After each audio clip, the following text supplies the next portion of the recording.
आज हमारा जो नया चैप्टर होने वाला है वो है सर्कल। इसको बहुत ही जल्दी से और बहुत अच्छे से रिवाइज करने का ट्राई करेंगे। सबसे पहला जो टाइटल है वो है जनरल सेकंड डिग्री कर्व। ये मैं तुम्हें कोनिक सेक्शन जब रिवाइज करवाया था तब भी मैंने बताया था कि कैसा दिखता है। इस तरह का दिखता है, ax square plus B Y square plus 2hxy plus 2gx plus 2fy plus equal to 0। ठीक है, ये कुछ पर्टिकुलर कंडीशंस के अंडर अलग अलग कर्व को रिप्रेजेंट करता है। ये पेयर ऑफ स्ट्रेट लाइन को भी रिप्रेजेंट कर सकता है, सर्कल को भी कर सकता है, पैराबोला, इलिप्स और हाइपरबोला को भी करता है। ठीक है, तो ये सर्कल को कब रिप्रेजेंट करता है वो देख लेते हैं। जब तुम्हारा एक्स वाई का जो कोएफिशिएंट है ये 0 हो और a इक्वल टू बी हो। a इक्वल टू बी का मतलब एक्स स्क्वायर और वाई स्क्वायर का कोएफिशिएंट बराबर होना चाहिए, जरूरी नहीं है 1 हो। ठीक है, बस बराबर होना चाहिए। तो अगर ऐसा है तो हम क्या बोलते हैं कि ये जो हमारा इक्वेशन है ये किसको रिप्रेजेंट करेगा? सर्कल को रिप्रेजेंट करेगा। अब सर्कल में सबसे पहला टाइटल हमारे पास रहता है कि सर्कल की इक्वेशन लिखने के लिए काफी सारी फॉर्म्स है। ठीक है, अलग अलग फॉर्म और उनका बहुत यूज है। तो सबसे पहले वाली फॉर्म है सेंटर रेडियस फॉर्म। ये सबसे बेसिक वाली फॉर्म है, ये सबको पता ही होनी चाहिए, ऑप्शन नहीं है कुछ।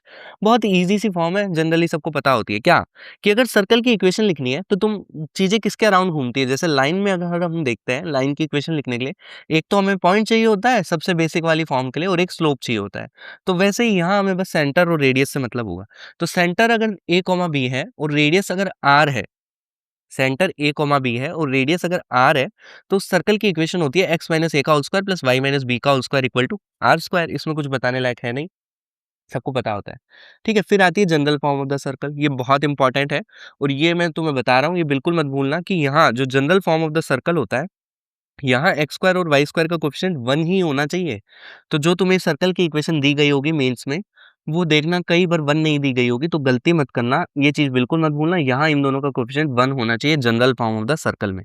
ठीक है, तो ये अगर इक्वेशन है तो सेंटर निकालना है, तो सेंटर के कोऑर्डिनेट्स माइनस जी कॉमा माइनस एफ होते हैं। इसको तुम कैसे याद रखोगे? Negative of the coefficient of x, x का कोएफिशिएंट क्या है 2g, उसका नेगेटिव कर दिया और फिर हाफ कर दिया, तो माइनस जी बचेगा और सिमिलरली माइनस एफ बचेगा। ठीक है, बढ़िया से पता होना चाहिए। और रेडियस कैसे निकालते हैं? रेडियस निकालते हैं under root of g square plus f square minus c. अब एक बात जो नोटिस करने वाली है, ये तो तुम बिल्कुल भूल ही नहीं सकते। ठीक है, इसको तो मत इग्नोर करना। और दूसरी बात ये कि जो सी लिखा हुआ है जनरल फॉर्म में वो लेफ्ट हैंड साइड लिखा हुआ है, इसको भी मत भूलना। ठीक है, अब यहाँ देखो, जब तुम एक बार सेंटर के कोऑर्डिनेट्स निकाल लोगे ना, तो रेडियस निकालने के लिए तुम्हें मतलब माइनस जी का जो होल स्क्वायर होता है वही तो जी स्क्वायर होता है, तो इसमें कोई कंफ्यूजन नहीं होना चाहिए। बस तुम सेंटर के कोऑर्डिनेट्स निकाल लेना, उसके बाद उन दोनों का स्क्वायर कर देना, माइनस ये कोई सी वाला कांस्टेंट वाला क्या कर देना, माइनस कर देना, तो तुम्हें क्या मिल जाएगी? रेडियस की इक्वेशन मिल जाएगी बड़े प्यार से। ठीक है, एग्जाम्पल देख लेते हैं। अब देखो यहाँ जो दे रखा है 3 दे रखा है कोएफिशिएंट, तो सबसे पहली बात इक्वल तो है बट 1 बनाना बिल्कुल नहीं भूलेंगे, तो हम पूरी इक्वेशन को 3 से डिवाइड कर देंगे। तो जब हमने इस पूरी इक्वेशन को 3 से डिवाइड किया तो हमें ये वाली इक्वेशन मिल जाएगी। मिलेगी नहीं मिलेगी? हाँ सर, बिल्कुल मिल जाएगी। अब यहाँ से सेंटर के कोऑर्डिनेट्स क्या होते हैं? Negative of the coefficient of x कितना होगा? -4 और उसका आधा -2। सिमिलरली नेगेटिव कर दो और इसका आधा कर दो तो -2 रहा होगा। अब जब रेडियस निकालनी होगी तो इसका स्क्वायर प्लस इसका स्क्वायर -5/3 कर देंगे। ठीक है, बहुत बेसिक सा एग्जांपल लेके भी मैंने तुम्हें बता दिया। आगे बढ़ते हैं। ठीक है, अभी अगर ये वाला दे रखा है, इसको हम सेंटर रेडियस फॉर्म में भी कन्वर्ट कर सकते हैं। देखो सेंटर के कोऑर्डिनेट्स अगर -2, है, तो x+2 का होल स्क्वायर प्लस y+2 का whole square equal to radius का होल स्क्वायर। तो ये क्या बन गई? सेंटर रेडियस फॉर्म बन गया। और बहुत अच्छा क्वेश्चन है।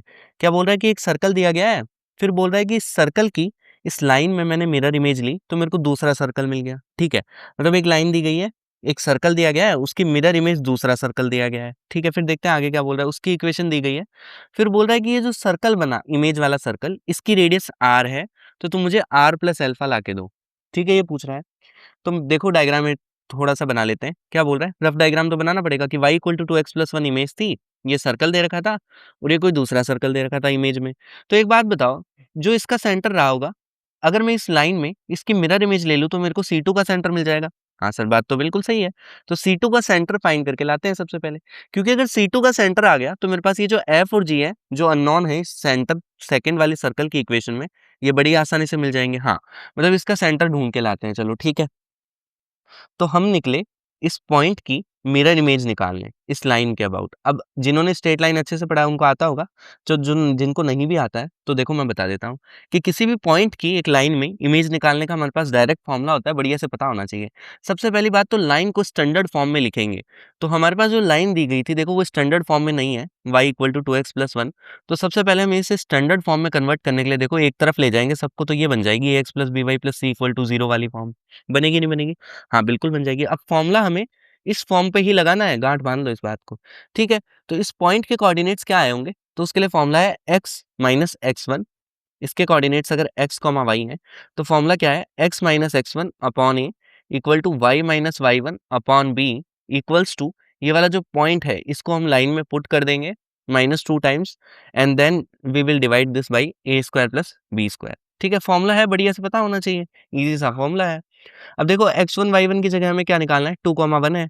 x1 y1 की जगह 2 1 पुट कर दिया और इक्वेशन में a और b की जगह 2 और -1 है वो पुट कर दिया, पॉइंट को लाइन की इक्वेशन में पुट कर दिया। समझ गए होंगे कैसे निकाल रहे हैं हम। ठीक है, तो यहाँ से x और y के कोऑर्डिनेट्स आ जाएंगे बड़े प्यार से। बेसिक सी मजदूरी है, जब वो तुम करोगे तो तुम्हें x और y के कोऑर्डिनेट्स मिल गए, मतलब x और y के कोऑर्डिनेट्स मिल गए मतलब इमेज मिल गई। तो सेकंड वाले सर्कल का हमें सेंटर मिल गया इन दी एंड। ठीक है, मिल गया। ठीक है सर, इस सर्कल का हमें सेंटर मिल गया। तो अगर इसका सेंटर मिल गया तो एफ और जी मिल गए ना इनडायरेक्टली। अब देखो यहाँ भी उसने एक्स स्क्वायर और वाई स्क्वायर के कोफिशिएंट जो है वो 1 नहीं दिए हैं, तो 1 हमें क्या करने पड़ेंगे, बनाने पड़ेंगे। हाँ बिल्कुल बनाने पड़ेंगे।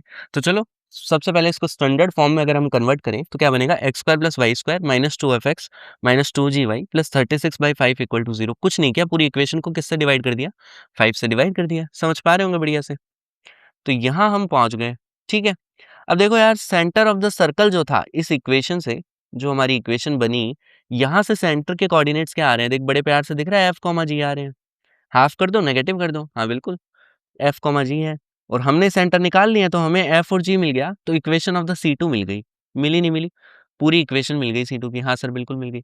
अब बोल रहा है कि इसकी जो रेडियस है वो आर है, तो रेडियस हम बड़ी आसानी से निकाल सकते हैं ना। अब इसमें तो कुछ अननोन ही नहीं रह गया, हमें एफ भी मिल गया, हमें जी भी मिल गया। ठीक है, तो रेडियस कैसे निकालते हैं, सेंटर के कोऑर्डिनेट्स का whole square minus this one constant. तो यहाँ से जब तुमने थोड़ी सी कैलकुलेशन की तो रेडियस की वैल्यू क्या मिल गई, 1 मिल गई। अब देखो हमें सब पता है इस C2 के बारे में। ठीक है, अब एक बात बताओ कि हमने इस C1 की मिरर इमेज ही तो था C2, C1 की मिरर इमेज ही तो था C2। तो अगर मिरर इमेज था तो रेडियस तो सेम रही होगी ना, रेडियस थोड़ी बदल जाएगी यार, बताओ। हाँ नहीं बदलेगी, मतलब जो C2 की रेडियस रही होगी वो ही C1 की रेडियस रही होगी, मतलब C1 की रेडियस भी कितनी है, 1। हाँ बिल्कुल। तो अब यहाँ एक ही अननोन रह गया है, तो सबसे पहली बात तो देखो C यहाँ राइट हैंड साइड में है तो उसको लेफ्ट हैंड साइड में लाओ। ठीक है, तो ये क्या बन गई, तुम्हारी इक्वेशन मिल गई। यहाँ से सेंटर के कोऑर्डिनेट्स आ गए 2,1 और रेडियस क्या होनी चाहिए इसकी, 1। तो जैसे ही तुम रेडियस को 1 कर दोगे इस सर्कल की, जैसे ही रेडियस को मैंने 1 कर दिया तो रेडियस क्या होता है, सेंटर के कोऑर्डिनेट्स का होल स्क्वायर माइनस सी वाला, ये वाला टर्म। तो यहाँ से रेडियस को 1 करोगे तो अल्फा की वैल्यू आ जाएगी, तो अल्फा भी तुम्हारा 1 आ गया, रेडियस भी 1 आ गई। उसने आर प्लस अल्फा ही पूछा था जो कि 2 आ गया। ठीक है, तो इजी सा क्वेश्चन है, अच्छा क्वेश्चन है, स्ट्रेट लाइन का कंसेप्ट भी तुमसे यूज करवा रहा है। अब देखो हमारा नया टाइटल होने वाला है diametric form of the circle. ठीक है, बहुत इंपॉर्टेंट टॉपिक है और ज़्यादा कुछ नहीं है, बट क्वेश्चंस को तुम्हारे बहुत आसान बना देगा कई बार और बहुत फास्ट भी। ठीक है, तो क्या बोल रहा है कि एक सर्कल है जिसके मेरे को डायमेट्रिकली एंड पॉइंट्स दे रखे हैं, कोऑर्डिनेट्स पता है दोनों के। तो मुझे सर्कल की इक्वेशन मैं डायरेक्टली ऐसे लिख सकता हूँ, कैसे, इस तरह से x minus x1 into X minus x2 plus y minus y1 into Y minus y2, जहाँ x1 और x2 क्या है, इनके x कोऑर्डिनेट्स हैं a और b के, और y1 और y2 क्या है, y कोऑर्डिनेट्स हैं। अब किसी के दिमाग में आता है कि सर मुझे ना ए और बी के कोऑर्डिनेट्स पता है, तो यहाँ से मैं सेंटर बड़ी आसानी से निकाल सकता हूँ, इसका मिड पॉइंट रहा होगा और रेडियस निकाल लेता हूँ। तो सेंटर और रेडियस निकाल के मैं सर्कल की इक्वेशन लिख देता हूँ। ये नई चीज़ मुझे क्यों पढ़ा रहे हो आप? इसका कोई मोटिव है? हाँ, तो बिल्कुल मोटिव है। क्योंकि जब तुम सेंटर निकालोगे, फिर तुम रेडियस निकालोगे, फिर तुम इक्वेशन को लिखोगे, बहुत ज़्यादा टाइम कंज्यूमिंग हो जाएगा। अनडाउटेडली तुम वैसे भी कर सकते हो, बट क्यों टाइम वेस्ट करना है यार। ठीक है, तो टाइम बचा सकते हो तुम, डायरेक्टली क्या लिख सकते हो, सर्कल की इक्वेशन लिख सकते हो इस तरह से। अब इस इक्वेशन को थोड़ा अगर तुम ध्यान से देखोगे तो ये क्या लिखी हुई है, एक तो एक्स में क्वाड्रेटिक लिखी हुई है, हाँ बिल्कुल लिखी हुई है, और एक वाई में क्वाड्रेटिक लिखी हुई है। मतलब डायमेट्रिकली फॉर्म में दो क्वाड्रेटिक का क्या हो रहा है, एडिशन हो रहा है। एक तुम्हारी एक्स में क्वाड्रेटिक है और एक तुम्हारी वाई में क्वाड्रेटिक है। बिल्कुल, हाँ सर बिल्कुल। यहाँ जो एक्स में क्वाड्रेटिक है उसके दो रूट्स हैं x1 और x2, और जो y में क्वाड्रेटिक है उसके भी दो रूट्स हैं y1 और y2। हाँ बिल्कुल। ठीक है, तो देखो हम इस पे क्वेश्चन भी देखेंगे। तो यहाँ हमें सेंटर और रेडियस निकालने की कोई जरूरत नहीं है। अब ये मेंस 2022 का क्वेश्चन है, देखो इसको तुम अंडर 30 सेकंड कर सकते हो अगर तुम्हें डायमेट्रिकली फॉर्म पता है। क्या बोल रहा है, let the abscissa of the two points p and q on a circle, इसके रूट्स हैं, मतलब P और Q के एब्सिसा मतलब x कोऑर्डिनेट्स, P और Q के जो x कोऑर्डिनेट्स हैं, तो P का मैं x1 मान लूँ, x2 मान लूँ, तो वो इसके रूट्स हैं x1 x2, और जो ऑर्डिनेट्स हैं P और Q के वो इस इक्वेशन के क्या हैं, रूट्स हैं। फिर बोल रहा है कि PQ जो है वो डायमीटर है। तो देख लिया P और Q क्या है, अगर ये कोई सर्कल है जिसकी PQ डायमीटर है तो P और Q क्या है, डायमेट्रिकली एंड पॉइंट्स है। तो अगर मुझे x1 y1 और x2 y2 मिल जाए p और q के कोऑर्डिनेट्स, तो मैं इक्वेशन लिख सकता हूँ। अब देखो यहाँ कई लोगों के दिमाग में आ सकता है कि चलो मैं यहाँ से x1 x2 निकाल लूँ, यहाँ से y1 y2 निकाल लूँ, बट उसकी भी नीड नहीं है। क्यों नहीं है उसकी नीड? क्योंकि जैसा कि मैंने तुम्हें बताया, यहाँ कई बार क्या होगा, इसके फैक्टर जो होंगे x1 और x2 निकालना बहुत आसान होगा। बट निकालना क्यों है? इन द एंड हो क्या रहा है, दोनों क्वाड्रेटिक का समेशन ही तो हो रहा है। तो ठीक है, तो निकालने की ज़रूरत ही नहीं है। यहाँ ये तुम्हें रियलाइज़ करना ज़रूरी है कि यहाँ मुझे x1 x2 और y1 y2 इंडिविजुअली निकालने की ज़रूरत नहीं है, क्योंकि मुझसे वो नहीं पूछ रहा, मुझसे तो इक्वेशन ऑफ सर्कल पूछ रहा है ना वो। अगर सर्कल की इक्वेशन चाहिए तो मैं क्यों निकालूँ इंडिविजुअल कोऑर्डिनेट्स, ज़रूरत ही नहीं है। डायरेक्टली तुम इन दोनों को ऐड कर दो, तो x में क्वाड्रेटिक आ गई, y में क्वाड्रेटिक आ गई। दोनों में क्वाड्रेटिक का एडिशन ही तो हो रहा था तुम्हारी डायमेट्रिकली फॉर्म में, समझ पा रहे होंगे, ठीक है? तो हमने इन दोनों को क्या कर दिया, ऐड कर दिया। ये निकालने मत बैठ जाना यार, कि तुम ये निकाल रहे हो, फिर ये निकाल रहे हो और फिर इक्वेशन लिख रहे हो x minus x1 into x minus x2 plus y। अरे यही तो लिखा हुआ है, ये देखो, यही तो लिखा हुआ है ये, ठीक है? तो देखो वहाँ हमने दोनों क्वाड्रेटिक का एडिशन बड़े प्यार से, बड़ी आसानी से कर दिया। बट अगर वहाँ वाई स्क्वायर का कोएफ़िशिएंट 2 होता और एक्स स्क्वायर का कोएफ़िशिएंट लेट्स से 1 ही है, तो यहाँ तुम डायरेक्टली अब ऐड नहीं कर सकते हो। क्यों नहीं कर सकते हैं सर? आपने बताया दोनों क्वाड्रेटिक है, दोनों क्वाड्रेटिक का एडिशन तो यहाँ भी हो जाएगा। बट एक बार लेट्स से मैंने एडिशन कर दिया, तो ऐसा कुछ बनेगा, आगे भी बहुत कुछ बनेगा, इक्वल टू 0 बनेगा। ये क्या तुम सर्कल की इक्वेशन बन पाएगी कभी? हमने डेफिनिशन में ये पढ़ा था कि सर्कल की इक्वेशन में एक्स स्क्वायर और वाई स्क्वायर का कोएफ़िशिएंट बराबर होना चाहिए। तो यहाँ एक्स स्क्वायर का कोएफ़िशिएंट 1 था और वाई स्क्वायर का 2 था। क्या ये दोनों कभी बराबर है? नहीं है। तो मतलब यहाँ इनका कोएफ़िशिएंट जब तक बराबर नहीं है, तो मैं ऐड ही नहीं कर सकता। हाँ, बिल्कुल। तो यहाँ तुम क्या कर लो, इसको 2 से डिवाइड कर लो। तो अगर मैं इसको 2 से डिवाइड कर लूँगा, तो ये इक्वेशन क्या बन जाएगी मेरी? इक्वेशन बन जाएगी Y square plus 2y plus 1, बिल्कुल बन जाएगी। अब तुम इन दोनों को क्या कर दो, ऐड कर दो। ठीक है? तो जब तक तुम्हारे वो क्या नहीं हो जाते, सेम नहीं हो जाते, तुम उनको ऐड नहीं कर सकते। समझ गए होंगे बड़े प्यार से। जो इंटरसेप्ट टर्म है, उससे तो आप फ़ैमिलियर हैं ही, क्योंकि स्ट्रेट लाइन में भी पहले पढ़ चुके हैं हम। इंटरसेप्ट क्या होता है कि लेट्स से अगर कोई सर्कल की टर्म्स में मैं बात करूँ, तो सर्कल ने एक्स एक्सिस को अगर काटा, तो जिस पोर्शन में काटा, इसकी लेंथ को हम क्या बोल देते हैं? इंटरसेप्ट बोल देते हैं। सिमिलरली वाई इंटरसेप्ट भी डिफाइंड होगा। ठीक है? तो फ़ॉर्मूला पता होना चाहिए कि एक्स इंटरसेप्ट का मतलब क्या होता है? 2 अंडर रूट जी स्क्वायर माइनस सी। मतलब इस वाले पोर्शन की लेंथ जो है, वो होती है 2 अंडर रूट जी स्क्वायर माइनस सी एक्स इंटरसेप्ट के लिए, और वाई इंटरसेप्ट के लिए होती है 2 under root of f square minus c. बहुत अच्छे से याद होना चाहिए। और दूसरी बात पता होना चाहिए कि ये फॉर्मूला लगाते कब है। General form of the circle के लिए ये फॉर्मूला वैलिड है। तो अगर एक्स स्क्वायर और वाई स्क्वायर का कोएफ़िशिएंट ऐसा कुछ दे रखा है इक्वेशन में, तो डायरेक्ट मत लगा देना इंटरसेप्ट का फॉर्मूला, पहले देख लेना जनरल फॉर्म में है या नहीं है। ये चीज़ कई बार लोग मिस कर देते हैं, इसको बिल्कुल मिस मत करना, ठीक है? अब सर केसेस बनाने पड़ेंगे हमें, क्यों बनाने पड़ेंगे? क्योंकि सर आपको कैसे पता कि ये जो सर्कल है, ये एक्स एक्सिस को काटेगा ही? हो सकता है ना ये केवल टच करके जा रहा हो सर्कल एक्स एक्सिस को। ये भी हो सकता है कि जो तुम्हारा सर्कल है वो एक्स एक्सिस से पूरा क्या रहा हो, ऊपर रहा हो या नीचे रहा हो, मतलब एक्स एक्सिस ने कभी सर्कल को कट ही नहीं किया तो? तो अगर नहीं कट किया तो वो इमेजिनरी बना होगा। इमेजिनरी मतलब ये वाला केस मैं बता रहा, अगर ऐसा है कि एक्स एक्सिस जो है, वो ना तो सर्कल को टच कर रही है और ना ही वो सर्कल को कट कर रही है, तो क्या है? इमेजिनरी है। तो इंटरसेप्ट क्या है? इमेजिनरी। वो कब रहा होगा? जी स्क्वायर माइनस सी क्या रहा होगा? नेगेटिव रहा होगा, तभी तो वो क्या रहा होगा? वैसा वाला केस रहा होगा। ठीक है, थोड़ा-सा देख लेते हैं कि अगर जी स्क्वायर माइनस सी पॉज़िटिव है, जी स्क्वायर माइनस सी पॉज़िटिव है, मतलब इंटरसेप्ट की जो वैल्यू है वो कुछ पॉज़िटिव है, मतलब ये वाली लेंथ कुछ आई होगी। तो अगर ऐसा है, तो एक्स एक्सिस ने सर्कल को 2 अलग-अलग पॉइंट पे काटा होगा। लेट्स से ये वाला पॉइंट कुछ x1 रहा होगा, एक्स कोऑर्डिनेट, इसका कुछ x2 रहा होगा। ठीक है, समझ पा रहे होंगे तुम, ठीक है? तो अगर क्योंकि ये एक्स एक्सिस है अगर, तो वाई कोऑर्डिनेट तो 0 ही रहा होगा। ठीक है, इस तरह से। तो इसने एक्स एक्सिस ने सर्कल को 2 अलग-अलग पॉइंट पे अगर काटा है, तो जी स्क्वायर माइनस सी क्या रहा होगा? पॉज़िटिव रहा होगा। अब दूसरी बात मैंने बोली कि जी स्क्वायर माइनस सी 0 है। तो अगर वो जी स्क्वायर माइनस सी 0 है, मतलब इंटरसेप्ट की लेंथ 0 है। इंटरसेप्ट की लेंथ 0 का मतलब क्या रहा होगा कि एक्स एक्सिस क्या रहा होगा? सर्कल पे टेंजेंट रहा होगा, बस केवल टच करके गया होगा। फिर अगर इमेजिनरी वाला केस मैं तुम्हें ऑलरेडी बता चुका कि एक्स इंटरसेप्ट तुम्हारा इमेजिनरी है, इसका मतलब सर्कल या तो एक्स एक्सिस के पूरा ऊपर है या एक्स एक्सिस के पूरा क्या है, नीचे है।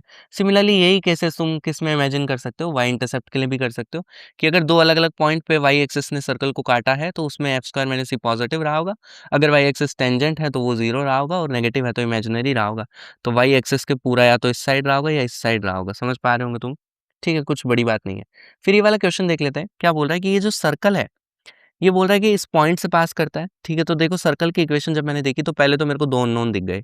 एक तो जी अननोन है और एक सी अननोन है। फिर दूसरी बात उसने बोली कि सर्कल का जो सेंटर है, वो इस लाइन पे लाई करता है, तो तुम मुझे इंटरसेप्ट की लेंथ बता दो। तो अब तुमने सोचा कि चलो ठीक है यार, इंटरसेप्ट की लेंथ तो ये होती है 2√g²-c, सर ने बताया था। बट मैंने ये भी बताया था कि वो जनरल फॉर्म में लगती है। अब यहाँ देखो 19c है, केवल c नहीं है, पहली ऑब्जर्वेशन तो ये है। ठीक है, तो जैसा-जैसा बोलता जाता है वैसा-वैसा करते जाओ। सर्कल इस पॉइंट से अगर पास करता है, तो इसको सैटिस्फाई करा दिया मैंने। तो इसको जब मैं सैटिस्फाई करा दूँगा तो मेरे को जी और सी में क्या दिखती मिल जाएगी, एक लीनियर मिल जाएगी। तो देखो जब मैंने सैटिस्फाई कराया, फिर 3-5 कर लिया, थोड़ा-सा मज़दूरी कर ली, तो ये मिल गई इक्वेशन। ठीक है, ये तो बड़े प्यार से आ जाएगी।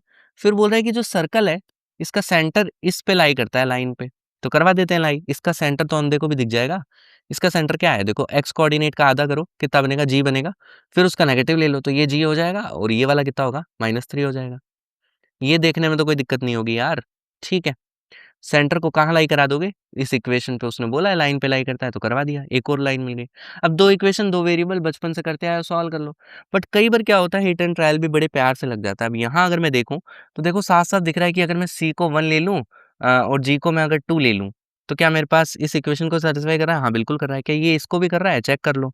तो सी को अगर मैंने 1 ले लिया, जी को अगर मैंने 2 ले लिया, तो ये बन गया 24 + 19, तो ये 43 बन गया। समझ पा रहे होंगे? ठीक है, तो जी और सी की वैल्यू क्या आ गई?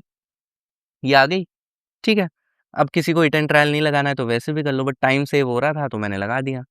ठीक है, तो जी और सी अगर आ गया तो सर्कल की पूरी इक्वेशन आ गई। अब ये तो general form of the circle है, तो यहाँ मैं डायरेक्ट फॉर्मूला लगा सकता हूँ। एक्स इंटरसेप्ट की वैल्यू क्या आई होगी? 2√g² - c आई होगी। ठीक है, बड़े प्यार से आंसर आ गया। फिर ये वाला क्वेश्चन अच्छा क्वेश्चन है, लेंथी क्वेश्चन है। क्या बोल रहा है कि एक ट्रायंगल है जिसकी 2 साइड्स दे रखी है, एक तो एक्स एक्सिस पे लाई करती है और एक साइड की इक्वेशन क्या है? ये है। फिर उस ट्रायंगल के ऑर्थो सेंटर के कोऑर्डिनेट्स दे रखे हैं। फिर बोल रहा है कि तुम मुझे इक्वेशन ऑफ सर्कल बताओ जो कि तीनों वर्टाइसेस से क्या करती होगी? पास करती होगी। ठीक है, तो मैंने एक ट्रायंगल बना लिया एबीसी, उसका एक ऑर्थो सेंटर दे रखा है। फिर एक साइड की इक्वेशन x + y + 1 = 0 है और एक साइड की इक्वेशन क्या है? X axis. तो अगर एक्स एक्सिस है तो उसकी इक्वेशन क्या रही होगी? y = 0 रही होगी। अब सबसे पहले तो देखो मेरे को इन दोनों का पॉइंट ऑफ इंटरसेक्शन बड़े प्यार से दिख रहा है। अगर मैं y को 0 पुट कर दूँ तो x कितना आ रहा है? -1 आ रहा है। तो मैंने c के कोऑर्डिनेट्स निकाल लिए सबसे पहले। फिर दूसरी बात उसने बोला है कि AH मतलब h क्या है? Ortho centre. तो थोड़ा-सा बुद्धि लगाना कि h अगर ऑर्थो सेंटर है, तो AH क्या रहा होगा? ये वाली जो लाइन रही होगी ये BC के परपेंडिकुलर रही होगी। हाँ, बात तो सही है। तो अगर ये परपेंडिकुलर रही होगी, तो क्या मैं A के कोऑर्डिनेट्स निकाल सकता हूँ? तो A है क्या? इन दोनों का पॉइंट ऑफ इंटरसेक्शन। हाँ, बात तो सही है। इसकी इक्वेशन मुझे पता है, अगर मेरे को इस AH की इक्वेशन पता चल जाएगी, तो A के कोऑर्डिनेट्स पता चल जाएँगे। इसलिए मैं क्या कर रहा हूँ? AH की इक्वेशन निकाल रहा हूँ। ठीक है, तो देखो सबसे पहले तो लाइन की इक्वेशन लिखने के लिए मेरे को 2 चीज़ें चाहिए होती है, तो एक तो पॉइंट दे रखा है, एक मेरे को चाहिए स्लोप। अब साफ-साफ दिख रहा है कि जो AH है, वो BC के परपेंडिकुलर है और जो तुम्हारी BC लाइन है, वो हॉरिजॉन्टल है। तो ये साफ-साफ दिखना चाहिए कि AH कैसी रही होगी? वर्टिकल लाइन रही होगी, ऐसे लाइन रही होगी वर्टिकल y एक्सिस के पैरेलल। समझ पा रहे होंगे? तो 1, 1 से पास होने वाली वर्टिकल लाइन की इक्वेशन क्या रही होगी? x = 1 रही होगी। इस लाइन पे x कोऑर्डिनेट हमेशा 1 ही तो रहेगा। सोच के देखो, समझ पा रहे होंगे? इस लाइन पे x कोऑर्डिनेट हमेशा 1 ही रहेगा, तो इस लाइन की इक्वेशन होगी x = 1, y एक्सिस के पैरेलल है ये लाइन, ठीक है? तो मतलब मेरे को क्या मिल गया? इसकी भी इक्वेशन मिल गई, तो अगर x = 1 है, तो अगर मैं यहाँ पुट कर दूँगा तो y = -2 आ जाएगा, तो a के कोऑर्डिनेट्स भी आ गए। सिमिलरली तुम इसके कोऑर्डिनेट्स निकाल सकते हो, कैसे सर? कि देखो BH जो रहा होगा, ये वाली जो लाइन रही होगी, ये इस वाली लाइन के परपेंडिकुलर रही होगी। अब लाइन की इक्वेशन अगर मिल गई, तो इसके वो मिल जाएँगे, क्योंकि ये वाली लाइन की इक्वेशन हमें पता है y = 0 है और मैंने इसकी भी निकाल ली, तो इन दोनों का पॉइंट ऑफ इंटरसेक्शन ही तो है B, ठीक है? तो देखो इसका स्लोप कितना है? इस वाली लाइन का स्लोप कितना है? इस वाली लाइन का स्लोप -1 है और इस वाली लाइन का स्लोप क्या है? क्योंकि ये परपेंडिकुलर है। हम ये बचपन से जानते हैं कि m1 * m2 क्या रहा होगा? -1 रहा होगा, स्ट्रेट लाइन से मतलब कि अगर कोई भी 2 लाइन्स परपेंडिकुलर हैं, तो उनके स्लोप का प्रोडक्ट -1 रहा होगा, ये तो हम बहुत बार यूज़ करते हैं। तो इसका स्लोप कितना है? -1 है। तो अगर इसका स्लोप -1 है, तो इसका स्लोप क्या रहा होगा? 1 रहा होगा। तो इक्वेशन क्या रही होगी? y - 1 = 1 * x - 1। तो यहाँ से y = x इसकी इक्वेशन आ गई, ठीक है? तो y कोऑर्डिनेट 0 होना चाहिए, इन दोनों का पॉइंट ऑफ इंटरसेक्शन ही तो है B, तो 0, 0 आ गया। समझ पा रहे होंगे यार, कुछ नहीं कर रहा, लाइन की इक्वेशन लिख रहा हूँ और फिर पॉइंट ऑफ इंटरसेक्शन निकाल रहा हूँ। ये तो साफ-साफ आ गया। फिर ये भी आ गया, इन दोनों का पॉइंट ऑफ इंटरसेक्शन। सिमिलरली ये भी आ गया, इन दोनों का पॉइंट ऑफ इंटरसेक्शन। तो मेरे को क्या मिल गया? तीनों के कोऑर्डिनेट्स मिल गए। अब अगर तीनों के कोऑर्डिनेट्स मिल गए, अब उसने पूछा क्या है कि इन तीनों से पास होने वाले एक सर्कल की इक्वेशन बता दो। तो 3 पॉइंट से एक यूनिक सर्कल पास होता है, ठीक है? उसकी इक्वेशन अगर तुम्हें लिखनी है, तो देखो यार ये अगर इस ट्रायंगल का सर्कम सेंटर मैं मान लूँ तो PA equal to PB equal to PC रहा होगा। इस सर्कल का सर्कम सेंटर होगा ये, सेंटर होगा तो इसको बोल देते हैं सर्कम सेंटर। अब देखो PA के कोऑर्डिनेट्स कुछ भी मान लो x, y। PA को PB के बराबर कर दो, एक बार PB को PC के बराबर कर देते हैं, एक बार इन दोनों को बराबर कर दिया और एक बार PB इक्वल टू PC कर दिया। ठीक है, ऐसा कर दिया। तो होगा क्या उससे? 2 इक्वेशन 2 वेरिएबल x और y के कोऑर्डिनेट्स आ गए। एक बार अगर P आ गया तो फिर सर्कल की इक्वेशन तो बड़े आसानी से लिख सकते हो क्योंकि तुम्हारे पास सेंटर आ गया और ये वाली डिस्टेंस ये किसी भी एक को क्या बोल दोगे? रेडियस बोल दोगे तीनों में से, तीनों है तो रेडियस ही, कोई भी एक कैलकुलेट कर लोगे। समझ पा रहे हो? तो सेंटर भी मिल गया, रेडियस भी मिल गया, तो सर्कल की क्या मिल जाएगी? इक्वेशन मिल जाएगी। तो वही किया है हमने, एक बार PA इक्वल टू PB कर दिया, फिर मैंने दोनों तरफ स्क्वायर कर दिया, तो देखिए इसके कोऑर्डिनेट्स अगर x, y हैं, तो PA की लेंथ क्या बनी होगी? x माइनस 1 का whole square plus y plus 2 का होल स्क्वायर। दोनों तरफ स्क्वायरिंग कर दी ताकि अंडर रूट हट जाए और PB क्या बना होगा? अगर ये x, y है, ये अगर x, y है, तो PB बना होगा तुम्हारा x square plus y square. ठीक है, तो यहाँ से जब तुम हल्की से इक्वेशंस को रीअरेंज करोगे, तुम्हें ये मिल जाएगा बड़े प्यार से। सिमिलरली एक बार PB इक्वल टू PC लगा देंगे, तो PB इक्वल टू PC जब लगाएँगे दोनों तरफ स्क्वायर कर देंगे, अंडर रूट हट जाएगा, तो यहाँ से साफ-साफ ये वाली इक्वेशन आ जाएगी, तो x equal to minus half आ जाएगा। अब x अगर माइनस हाफ है तो इस इक्वेशन में पुट कर दो, तो यहाँ से y मिल जाएगा। तो मतलब किसके कोऑर्डिनेट्स मिल गए? P के कोऑर्डिनेट्स मिल गए। समझ पा रहे होंगे यार, तो P के कोऑर्डिनेट्स अगर मिल गए हैं, तो सेंटर मिल गया, फिर रेडियस निकाल लो, तो PB को मैंने बोल दिया रेडियस है। किसी को भी बोल दो, तुम PA को बोल दो, मैंने PB को बोल दिया क्योंकि ये ओरिजिन है, तो निकालना और आसान हो गया। Under root X square plus Y square किया तो रेडियस आ गया, रेडियस आ गया, सेंटर आ गया। अब सर्कल की इक्वेशन तो तुम बड़ी आसानी से लिख सकते हो। समझ गए होंगे। अब कुछ स्पेशल केसेस की बात कर लेते हैं। ठीक है, इनके सेंटर लिखना तुम्हें बहुत जल्दी आना चाहिए, बहुत ही स्टैंडर्ड से केसेस है, तो ज़्यादा टाइम नहीं लगना चाहिए। क्या बोल रहा है कि सर्कल जो है वो एक्स एक्सिस को टच करता है, तो लेट्स से उसने ए कॉमा जीरो पे क्या किया, सर्कल ने एक्स एक्सिस को टच किया, तो सेंटर के कोऑर्डिनेट्स क्या रहे होंगे? ए कॉमा आर रहे होंगे, बड़े प्यार से दिख रहा है। अब यहाँ एक बहुत ही बेसिक सी प्रॉपर्टी है, ये तो हमने पहले ही पढ़ी होती है कि जो टेंजेंट और रेडियस होते हैं, ये आपस में क्या होते हैं? म्यूचुअली परपेंडिकुलर होते हैं, इसमें तो किसी को डाउट कुछ होगा नहीं। फिर बोल रहा है कि सर्कल जो है वो वाई एक्सिस को टच करता है, लेट्स से 0, b पे। तो यहाँ भी देखो सर्कल ने अगर वाई एक्सिस को टच किया तो बड़े प्यार से दिख जाएगा कि वाई कोऑर्डिनेट बी रहा होगा, एक्स कोऑर्डिनेट क्या रहा होगा तुम्हारा? आर रहा होगा। अब हो सकता है जो सर्कल है तुम्हारा वो इस तरफ भी हो, अभी भी तो ये वाई एक्सिस को टच कर रहा है, तो अब इस केस में कोऑर्डिनेट्स क्या रहे होंगे? एक्स कोऑर्डिनेट नेगेटिव हो जाएगा, वाई कोऑर्डिनेट तो उतना ही रहेगा, तो माइनस आर कॉमा बी हो जाएगा इस केस में। समझ पा रहे होंगे, कोई रॉकेट साइंस नहीं है। फिर देखो सर्कल जो है वो एक्स एक्सिस को टच करता है एट द ओरिजिन। अब यहाँ भी ऐसा हो सकता था कि जो सर्कल था ना वो नीचे की तरफ भी होता, तो अगर नीचे की तरफ होता तो सेंटर के कोऑर्डिनेट्स क्या होते? ए कॉमा माइनस आर होते। कोई दिक्कत वाली बात नहीं होनी चाहिए। ठीक है, फिर बोल रहा है कि जो सर्कल है वो एक्स एक्सिस को ओरिजिन पे टच करता है। अब देखो यार, ओरिजिन पे टच करना है सर्कल को, तो मतलब या तो वो यहाँ से पास किया होगा या यहाँ से पास किया होगा, इस तरह से। समझ पा रहे हो? ठीक है, तो 2 ही पॉसिबिलिटी है, तो सेंटर के कोऑर्डिनेट बहुत प्यार से दिख जाएँगे कि देखो, क्योंकि यहाँ टच करके गया है तो एक्स कोऑर्डिनेट तो 0 रहा होगा, वाई कोऑर्डिनेट अगर ऊपर वाला सर्कल बन रहा है तो 0, आर रहा होगा, नीचे वाला बन रहा है तो 0, माइनस आर रहा होगा। देख पा रहे होंगे तुम, ठीक है? फिर ये देखो क्या बोल रहा है कि सर्कल ने सिमिलरली वाई एक्सिस को अगर ओरिजिन पे टच कर दिया, तो वाई एक्सिस को टच कर लिया, तो देख लो एक्स या तो यहाँ सर्कल बना होगा या यहाँ बना होगा, तो आर, 0 या माइनस आर, 0। बहुत प्यार से दिख जाएगा तुम्हें ये। फिर बोला है कि सर्कल जो है वो दोनों एक्सिस को टच करता है।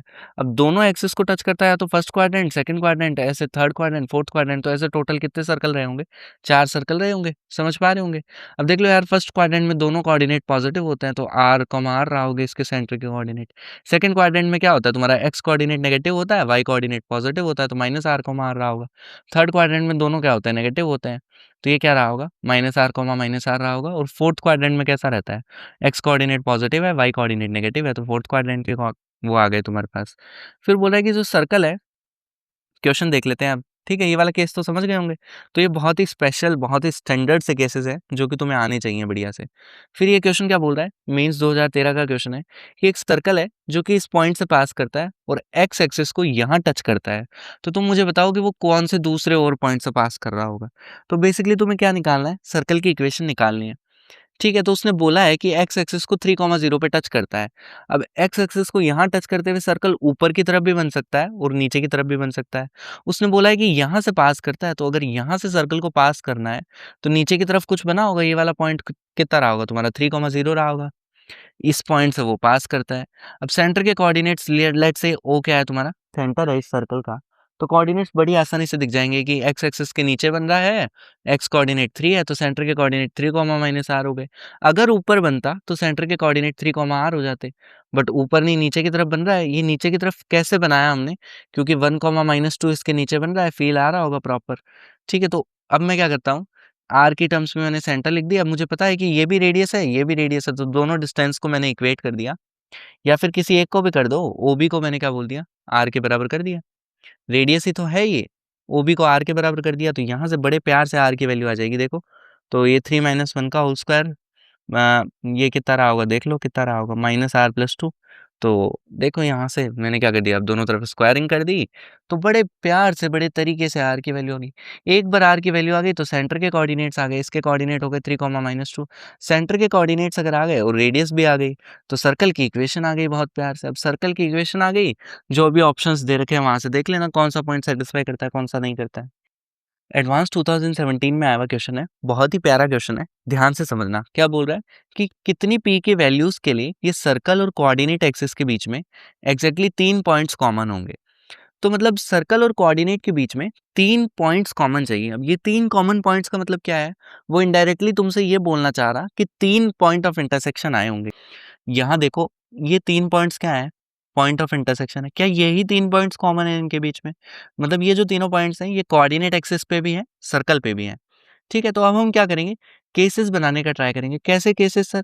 सबसे पहले तो देखो, इस सर्कल का सेंटर मेरे को बड़े प्यार से दिख रहा है, 1 माइनस 1 माइनस 2 है। उसको मैंने प्लॉट कर लिया सबसे पहले। फिर मेरे को कोऑर्डिनेट एक्सिस के साथ उसके 3 पॉइंट ऑफ इंटरसेक्शन चाहिए। वो कैसे-कैसे आ सकते हैं?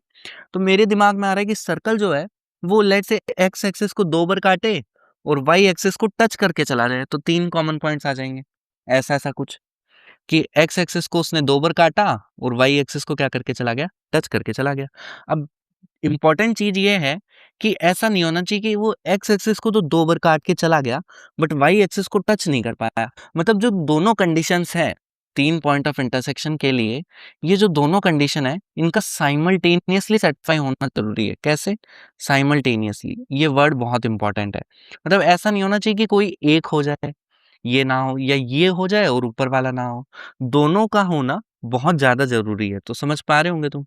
ठीक है, तो एक्स एक्सिस को 2 बार काटे, वाई एक्सिस को टच करके चला जाए, तो वाई एक्सिस को टच करे, इसका मतलब क्या है कि वाई इंटरसेप्ट 0 हो।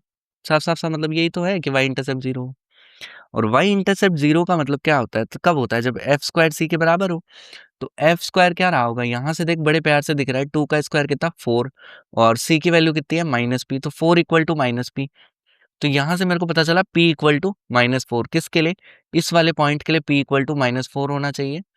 अब मेरे को इसके लिए कंडीशन क्या होनी चाहिए, जी स्क्वायर ग्रेटर देन सी। तो यहाँ से देखो साफ साफ दिख रहा है जी स्क्वायर क्या रहा होगा, 1, और ये सी क्या है -p। तो क्या 1 ग्रेटर देन -p है? 1 इज ग्रेटर देन -p। यहाँ से मैंने p की वैल्यू निकाली थी, अभी वो कितनी आई थी, p की वैल्यू आई थी -4, और ये बोल रहा है कि 1 इज ग्रेटर देन -p, तो मतलब 1 इज ग्रेटर देन 4। p की वैल्यू -4 पुट कर दो, तो 1 इज ग्रेटर देन 4। क्या ये ट्रू है? नहीं। मतलब ये वाला केस क्या हो गया, रिजेक्ट हो गया। यहाँ से p की वैल्यू -4 आई थी, जब मैंने सेटिस्फाई कराया तो ये रॉन्ग आ गया। मतलब ये दोनों साथ में साइमल्टेनियसली सेटिस्फाई नहीं कर पाए, मतलब 3 पॉइंट ऑफ इंटरसेक्शन तुम्हें नहीं मिल पाए। तो अब हम दूसरे केस पे चलते हैं। दूसरा केस क्या रहा होगा, इसका जस्ट अपोजिट रहा होगा। कैसे? कि सर एक्स एक्सिस को तो टच करके जाए और वाई एक्सिस को 2 बार काट दे। एक्स एक्सिस को टच करके जाए, वाई एक्सिस को 2 बार काट दे, मतलब एक्स इंटरसेप्ट क्या रहा होगा आपकी बार 0। एक्स इंटरसेप्ट 0 मतलब क्या, जी स्क्वायर किसके बराबर, सी के बराबर। समझ पा रहे होंगे? और एफ स्क्वायर ग्रेटर देन सी, तो ये दोनों चीजें साथ में सेटिस्फाई होनी चाहिए। तो देखो जी स्क्वायर इक्वल टू सी अगर मैं कर दूं, तो क्या दिख रहा है मुझे यहाँ से, देखो जी स्क्वायर मतलब ये 1 का स्क्वायर इक्वल टू सी, तो पी की वैल्यू यहाँ से कितनी आ रही है, -1 आ रही है। जी स्क्वायर अगर मैं सी के बराबर कर रहा तो बड़े प्यार से दिख जाएगी, हाँ -1 आ रही है। दूसरी चीज ये कि एफ स्क्वायर जो है वो ग्रेटर देन सी होना चाहिए। सी था -p, एफ स्क्वायर था 4, तो 4 is greater then -p। p की वैल्यू पुट करके देखो तो 4 इज ग्रेटर देन 1। कर रहा है सेटिस्फाई? हाँ बिल्कुल कर रहा है। तो एक तो वैल्यू मिल गई p इक्वल टू -1 के लिए, तुम्हें 3 पॉइंट ऑफ इंटरसेक्शन मिल गए। अब तुम सोच के देखो कि इसके अलावा कोई ऐसा केस नहीं हो सकता जिसमें 3 पॉइंट ऑफ इंटरसेक्शन आ जाए सर्कल और कोऑर्डिनेट एक्सिस के बीच में। तो अगर थोड़ा-सा तुम जोर डालोगे, ठीक है, तो ये वाला केस भी तुम्हारे दिमाग में आएगा। तो ये बहुत इंपॉर्टेंट केस है, क्योंकि ये हो सकता है तुम भूल जाओ कि सर्कल जो है वो ओरिजिन से पास करे एक तो, एक तो ओरिजिन से पास करे, दूसरी चीज एक्स इंटरसेप्ट भी 2 बार, मतलब एक्स वाला जो इंटरसेप्ट है एक्स एक्सिस को भी 2 बार काट रहा है, वाई एक्सिस को भी 2 बार काट रहा है। तो फिर तुम सोचोगे कि सर फिर तो 4 पॉइंट हो गए। अरे नहीं, देख ये एक पॉइंट कॉमन है ना इनमें, है? हाँ, बात तो सही है। तो एक तो सर्कल ओरिजिन से पास करे, एक्स इंटरसेप्ट भी आया हो और वाई इंटरसेप्ट भी आया हो। तो अब की बार ये तीनों कंडीशन साथ में सेटिस्फाई होनी चाहिए। ऐसा नहीं होना चाहिए कि केवल तुम बोलो कि जी स्क्वायर ग्रेटर देन सी बोल दूं, एफ स्क्वायर ग्रेटर देन सी बोल दूं। तो इसका मतलब तो 4 पॉइंट ऑफ इंटरसेक्शन हो गए। तो यहाँ 0,0 से भी सर्कल का पास करना जरूरी है। तो तीनों कंडीशन साथ में सेटिस्फाई होना बहुत जरूरी है। समझ पा रहे होंगे? तो देखो 0,0 इक्वेशन को सेटिस्फाई करना चाहिए। तो अगर मैं 0,0 सेटिस्फाई करा दूं सर्कल की इक्वेशन में, तो आ जाएगा। सबसे पहले मेरे पास क्या आएगा देख लेते हैं। थोड़ा सा लैग कर रहा है ये। हाँ, यहाँ अगर मैं 0,0 पुट कर दूं, तो दिख रहा है कि यहाँ से साफ साफ दिख रहा है पी की वैल्यू क्या आई होगी, 0 आई होगी। तो पी की वैल्यू अगर मैं 0 ले लेता, तो अब देख लो g square greater than c p, हाँ तो 1 is greater than minus p, और similarly f square is greater than. तो दोनों साथ में सेटिस्फाई कर रहे हैं पी इक्वल टू 0 के लिए। तो दो वैल्यूज ऑफ पी आ जाएंगी, तो तुम्हारा आंसर हो जाएगा 2। कौन कौन सी दो वैल्यूज? ये दोनों वैल्यूज आ रही है जिनके लिए तुम्हें 3 पॉइंट ऑफ इंटरसेक्शन मिल रहे हैं। ठीक है, तो ये वाला जो केस है, ये बहुत इंपॉर्टेंट वाला केस है। ये हो सकता है तुम भूल जाओ, तो ध्यान रखना इस केस का। ठीक है, तो बहुत प्यारा क्वेश्चन था, इसको जरूर रिपीट करना इसके बाद। फिर parametric form of the circle है, बहुत बेसिक सा टॉपिक है कि सर्कल पे कोई भी रैंडम पॉइंट अगर तुम्हें मानना है तो कैसे मानोगे। अगर सर्कल की रेडियस आर है और सेंटर ओरिजिन है, इस सर्कल पे अगर कोई भी पॉइंट मानना है तो आर कॉस थीटा और आर साइन थीटा होता है। ठीक है, अगर थीटा एंगल ये बना रहा है, आर इसकी रेडियस है और पैरामीटर थीटा, मतलब वेरिएबल अगर थीटा है, तो क्या रहता है, पॉइंट के कोऑर्डिनेट्स आते हैं R cos theta R sine theta. ठीक है, बहुत ईजी सी चीज है। अब कल को कोई बोल दे कि सेंटर अब की बार ओरिजिन नहीं है, x1 y1 है, तो सेंटर अगर x1 y1 है, रेडियस r है, तो सर्कल की इक्वेशन ऐसी कुछ रही होगी। अब तुम क्या करोगे, यहाँ शिफ्टिंग ऑफ ओरिजिन लगा दो कि मेरे को तो x माइनस एक्स जो है, x माइनस एक्स जो है ये कैपिटल x की तरह दिखता है और y माइनस y1 किसकी तरह दिखता है, कैपिटल y की तरह। तो ये क्या लिखा हुआ है, capital x square plus capital Y square equal to are square लिखा है, और इसकी हम इक्वेशन लिखना चाहते हैं मतलब पैरामीट्रिक फॉर्म में।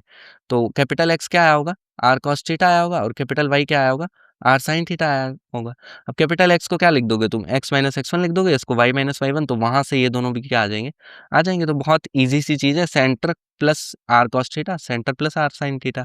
इस तरह से याद रखो कि centre plus R cos theta, centre plus R sine theta. तो यहाँ सेंटर क्या है, दोनों में 0,0 है। सेंटर यहाँ x1 y1 है, तो वो ऐड हो जाएगा। ठीक है, फिर ये वाला क्वेश्चन क्या बोल रहा है कि एक पॉइंट है ए जिसके कोऑर्डिनेट है cos अल्फा sin अल्फा, दूसरा पॉइंट है बी जिसके कोऑर्डिनेट है cos बीटा sin बीटा, तीसरा पॉइंट है सी जिसके कोऑर्डिनेट्स हैं cos गामा sin गामा। ये तीनों ट्रायंगल एबीसी के वर्टाइसेस हैं, तो तुम मुझे ऑर्थो सेंटर बताओ इनका। ठीक है, अब क्या करें सर, ऑर्थो सेंटर निकालना था इसमें। सर एक तो सर्कल के कॉन्सेप्ट्स में ना स्ट्रेट लाइन बहुत यूज हो रहा है, स्पेशली ये सेंटर्स वाले पार्ट। ठीक है, तो इनको तुम्हें अच्छे से कवर करना है। और ये स्ट्रेट लाइन में भी बहुत बार यूज होते हैं, ये जो special centres of the triangle है, बहुत रिपीटेड प्रोफाइल है, और इस पे मैं वीडियो ऑलरेडी बना चुका हूँ, वो भी तुम देख सकते हो अगर नहीं आता है तो। ठीक है, रिवाइज करने के लिए। तो यहाँ से मेरे को इसके क्या निकालना है, ऑर्थो सेंटर निकालना है। तो पहली ऑब्जर्वेशन तो देखो यार कि यहाँ cos square alpha plus sine square alpha equal to 1 बन रहा है, cos square beta plus sine square beta equal to 1 बन रहा है, cos square gamma plus sine square gamma equal to 1 बन रहा है। मतलब अगर X square plus Y square equal to 1 अगर मैं सर्कल ले, तो ये सब कुछ उसको सेटिस्फाई कर रहा है। मतलब ये तीनों क्या है, पैरामेट्रिक कोऑर्डिनेट्स हैं उस सर्कल के। मतलब एबीसी वाले सर्कल से पास करने वाले सर्कल के क्या है, ये पैरामेट्रिक कोऑर्डिनेट्स हैं। ट्राइंगल यहाँ कहीं रहा होगा, देखना। ठीक है, हाँ बात तो सही है सर। तो अब इसका सर्कम सर्कल की इक्वेशन ये है, तो सर्कम सेंटर जो होगा, इस सर्कल का सेंटर जो रहा होगा, ये क्या है, सर्कम सर्कल, तो इसका सेंटर क्या रहा होगा, सर्कम सेंटर। अरे सर्कम सर्कल का सेंटर सर्कम सेंटर ही तो आएगा, कोई दिक्कत वाली बात है क्या बताओ। तो ये इक्वेशन है सर्कल की, इसका सेंटर क्या रहा होगा, ओरिजिन रहा होगा, तो इसका सेंटर आ गया। फिर मेरे को निकालना ortho centre, sir circum centre क्यों निकाल रहे हो, अरे थोड़ा पेशेंस रख, आएगा समझ। सर्कम सेंटर निकाल लिया। दूसरी चीज, हमें तीनों के कोऑर्डिनेट्स पता है, तो सेंट्रोइड निकाल लिया। सेंट्रोइड आ गया, सर्कम सेंटर आ गया। अब क्या बचा है, ऑर्थो सेंटर निकालना है। तो देख लो, अब हम जानते हैं कि सेंट्रोइड जो है वो ऑर्थो सेंटर और सर्कम सेंटर को ज्वाइन करने वाली लाइन को 2:1 में डिवाइड करता है। ये आ गया, ये आ गया, ये निकालना है, बड़े प्यार से सेक्शन फॉर्मूला लगाओगे तो ये भी आ जाएगा, ये तुम्हें खुद निकालना है। समझ गए होंगे। इसको अगर डायरेक्ट मेथड से करने जाओगे ना, प्राण निकल जाएंगे तुम्हारे कि सर ऑर्थो सेंटर तो पॉइंट ऑफ इंटरसेक्शन होता है, मैं इसकी इक्वेशन लिखता फिर इसकी इक्वेशन लिखता, दोनों का पॉइंट ऑफ इंटरसेक्शन निकाल लेता। ठीक है, तो कई बार थोड़ा-सा स्मार्ट सोचोगे तो चीज़ें क्या हो जाएगी, ईज़ी हो जाएगी। और यहाँ ऑब्ज़र्वेशन जो है वो करना टिपिकल नहीं है, दिख रहा है साफ-साफ कि ये तीनों पॉइंट किस पे लाई कर रहे होंगे, X square plus Y square equal to 1 वाले सर्कल पे लाई कर रहे होंगे। तो वहाँ से मुझे सर्कम सेंटर, ओरिजिन साथ-साथ दिख गया, सेंट्रोइड दिख गया, तो वहाँ से फिर ऑर्थो सेंटर आ गया।